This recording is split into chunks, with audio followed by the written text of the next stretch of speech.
முரசொலி வெளியிட்டுள்ள தலையங்கத்தில் பிரதமர் மோடிக்கு தெரிந்ததெல்லாம் பிளவுவாதம், பிரிவினைவாதம், வகுப்புவாதம் ஆகியவை மட்டும்தான். அவர் வந்த பாதையும் அதுதான், சென்று கொண்டிருக்கும் பாதையும் அதுதான், அவருக்கு தெரிந்த பாதையும் அதுதான் என குறிப்பிட்டுள்ளது.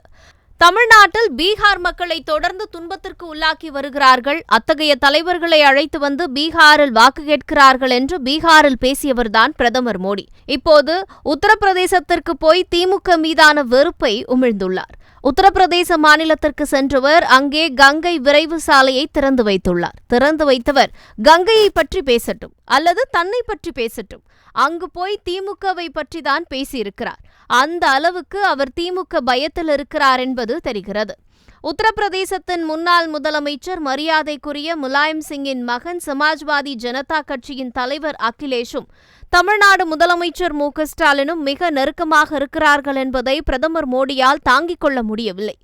உத்தரப்பிரதேசத்திற்கு எதிரான திமுக போன்ற கட்சிகளுடன் சமாஜ்வாதி கைகோத்து செயல்படுகிறது என்று குற்றம் சாட்டியிருக்கிறார் பிரதமர் என முரசொலி தெரிவித்துள்ளது.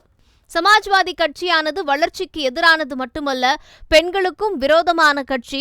உத்தரப்பிரதேசத்திலிருந்து வாக்குகளை பெற்று நாடாளுமன்றத்திற்கு சென்ற அவர்கள் இம்மாநில மக்களை இழிவுபடுத்தியவர்களின் பக்கம் நின்றனர். உத்தரப்பிரதேசத்தின் பிரதிநிதித்துவம் அதிகரிக்கப்படுவதை எதிர்க்கும் திமுக போன்ற கட்சிகளுடன் கைகோர்த்து அதே நிலைப்பாட்டை எதிரொலித்தனர். இத்தகைய அரசியல் சமூகத்தை பிளவுபடுத்தி வளர்ச்சியை தடுக்கும் போக்கை பிரதிபலிக்கிறது என்று பேசியிருக்கிறார் பிரதமர். உத்தரப்பிரதேசத்திற்கு தொகுதிகளின் எண்ணிக்கை அதிகமாகி விடுவதை திமுக எதிர்த்ததா? இல்லை. எந்த மாநிலத்திற்கும் தொகுதிகளின் எண்ணிக்கை அதிகமாவதை நாங்கள் எதிர்க்கவில்லை. ஆனால் எங்களுக்கு ஏன் குறைக்கிறீர்கள் என்றுதான் கேட்கிறோம் என்று முதலமைச்சர் மு.க.ஸ்டாலின் சொன்னார்கள். ஆனால் உத்தரப்பிரதேசத்தின் பிரதிநிதித்துவம் அதிகரிக்கப்படுவதை எதிர்க்கும் திமுக என்று பொய்க்கதை கட்டுகிறார். பெண்களுக்கு தொகுதிகளை அதிகரிக்கப் போகிறோம் என்ற போர்வையில் தொகுதி மறுவரையறை மசோதாவை கொண்டு வந்தார் பிரதமர். உண்மையில் மகளிர் இட ஒதுக்கீடு மசோதாவில் பிரதமருக்கு அக்கறை இருக்குமானால் 2024 ஆண்டு தேர்தலிலேயே அதனை அவரால் நிறைவேற்றியிருக்க முடியும்.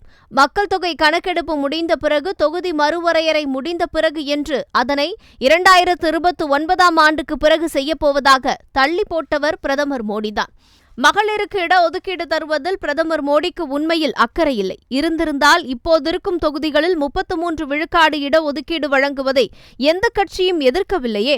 பாஜகவின் பிதாமகர்களான RSS வேண்டுமானால் மகளிருக்கான இட ஒதுக்கீட்டை மறுக்கலாமே தவிர வேறு யாரும் எதிர்க்கப் போவதில்லை.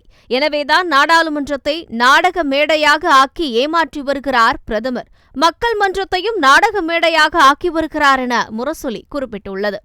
நாடாளுமன்றத்தில் அகிலேஷ் பேசியதை பிரதமர் முழுமையாக அறியவில்லை போலும்.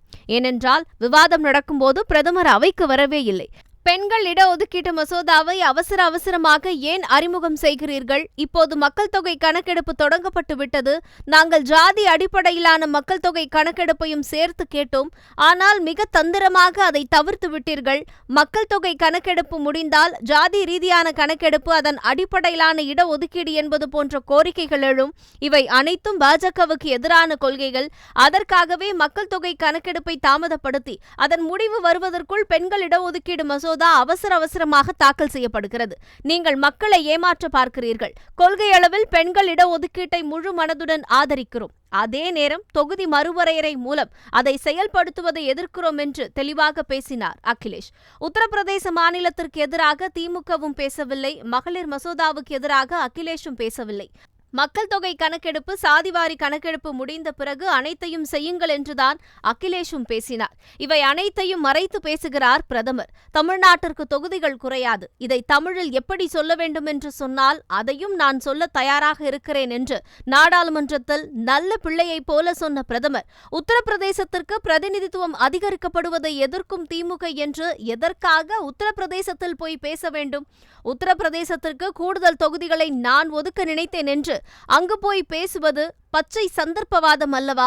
நாடாளுமன்றத்தில் பேசியது நிஜ மோடியா அல்லது உத்தரப்பிரதேசத்தில் பேசுவது நிஜ மோடியா? உண்மையில் அவர் மோசடி மோடி, அவ்வளவுதான் என முரசொலி தனது தலையங்கத்தில் குறிப்பிட்டுள்ளது.